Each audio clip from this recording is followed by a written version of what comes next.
pod ledem nastala zima, období, kdy vše pokrývá sněhová peřina, období, kdy z komínu stoupá černý dým a v domovech nastává vůně sladkého cukroví.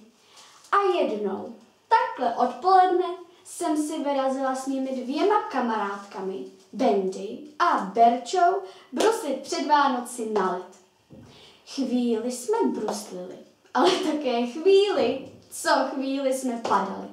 Třeba, když jsem pod ledem zahlédla plavat obrovského kapra. Hrozně jsem se polekala a vyjekla kapr. Holky se taky polekaly a upadly.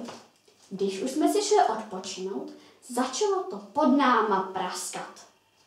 Já se legnutím zastavila a stála tam jak pařez. Holky to ale neodradilo. Už byly u břehu a sundávali si brusle. V tu chvíli jsem si pomyslela, jaké to jsou zrádkyně, když mě tam nechají na pospas ledu a kapru. A až se to pode mnou propadne, tak mě ten kapr sežere.